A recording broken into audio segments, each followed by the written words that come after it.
Tema is known to be the most well-planned city in West Africa. Its layout, with green belts that serve recreational purposes for pensioners, adults and children, are an envy to many cities. Not only do green belts serve humans, they serve birds and other animals too. For this and many other reasons, residents who live at Owor Junction, an intersection that divides Tema communities 10 and 11, named after the snaky nature of the road here, are upset at the wanton destruction and sale of green belts in favor of concrete developments. All these developments are less than a year and a half or 2 years old, because it used to be a green belt. Up to the wall behind us is a green belt.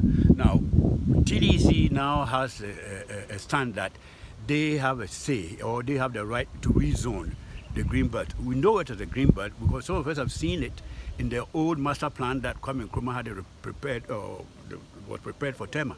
So now they say we are hemmed in, so they can rezone green belts and give it up for development.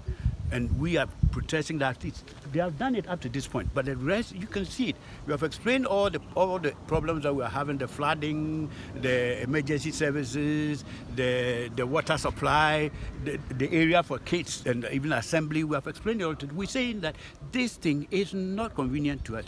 The assembly member of the area blames the Tema Development Corporation (TDC) for having a penchant to sell reserved green belts. Let me put it on record that TDC is fond of encroaching on lands that they themselves claim that it had been reserved for the community. They did that to a parcel of land that was supposed to be used to build the police station. We fought against it and later they left. Then the current public school that served Committee 10, Committee 11 and Committee 12 was equally sold by TDC. Again, the community has to come in and fight for them to release that land. Now today we are here again. The same attitude, the same behavior, nothing is changing. Keep on telling them that the reserved lands are meant for the community, for educational purposes and other utility services. But they don't care. The diversion that they have done, it has affected almost about hundreds of households. Today in Tema, or today in Committee 10 and 11, when you get up in the morning, you cannot even have water to bath. If you really want water, then you have to wake up at dawn. They say their efforts to re-green the area has proven futile, alleging that what is left of the greenbelt has also been sold to some top guns of the Ghana Water Company, blaming the acute shortage of water as a result of the diversion of their water lines and recent flooding in the area on the trend. We did plant grass, we did plant trees here. For well over 3-4 months, there was a nice looking grass here. And despite the fact that we have been in contact with the TDC, we have been negotiating and telling them about our problems and our objection to development. One morning we got up and somebody brought a machine here and cleared all the work we have done here. All the grass was gone, all the trees that we were nursing were all brought down. The next day he brought material, building material, sandstone, as you can see, blocks here. So that was destroyed. They have therefore called on the TDC to listen to their concerns and retreat. We want the remaining, at least. We are not going to say we'll break down what has been given out, but the remaining to be left as it is, so we can develop it for our community use. What if that is not done? What would you do? We'll continue crying till somebody hears us.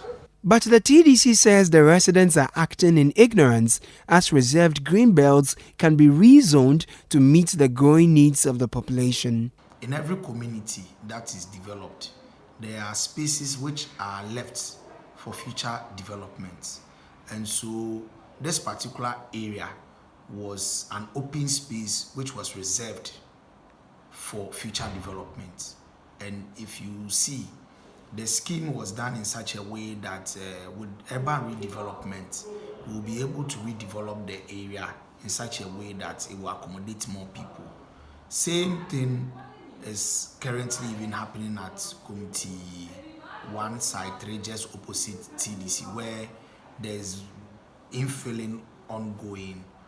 Places that when the flats were built were left for new flats to be built. So we need to get those distinction. It is important that people get to know these distinctions. It's not every land lying within Tema which has a tree or any green plantation on it that is termed as a green belt. Asked whether the TDC has indeed sold the green belts to top guns at the Ghana Water Company, as well as some officials of the TDC itself, this is what the TDC had to say. These are mere allegations that I understand some of these accusations that will come up, but the truth of the matter is that TDC officials don't live in these areas on this particular stretch. And this particular stretch was a place that was applied for by these same residents in TDC. Some of these residents themselves applied for this particular stretch, but in our response to them, we indicated to them that that particular place that they were applying for was not supposed to even be their frontage. And we had received other applications, and so since they were already living there, we were going to consider new applicants. And that is how come the place was given to people who had also applied. We need to take into consideration that TDC as a company is into real estate management, and we are also bound by law based upon non-disclosure also to be careful as to who you disclose owns a property in a particular place. In a separate interview, the executive director of the Environmental Protection Agency (EPA), Henry Kwabena Kokofu, has observed with concern the rezoning of areas by assemblies, making it possible for greenbelts to be sold. A land may be a reserved or may be reserved for particular ABC.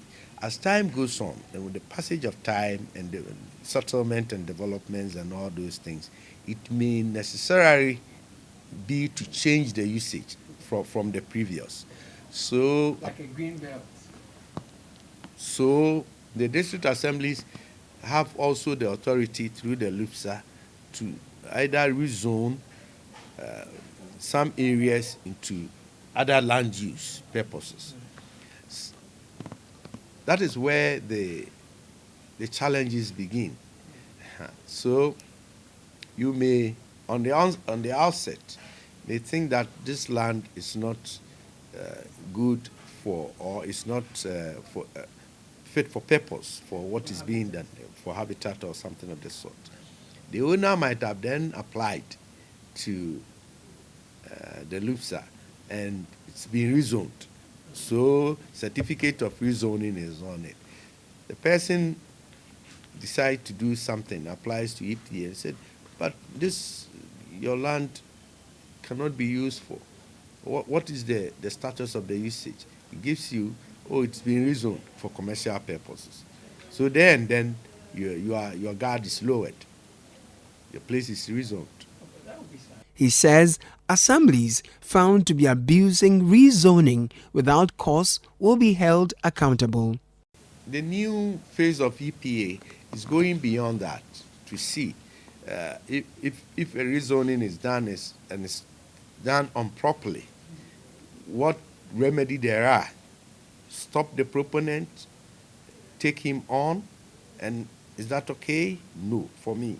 We have got to go beyond that to see the authority that did the rezoning, and then the officer in charge that did. So you go to ask what actually went on to warrant that rezoning. So these are things that are evolving. It ought to have been there, but anyway. So these are things that are evolving and trying to put fear into people that no matter what you do, you will be held accountable when the time comes.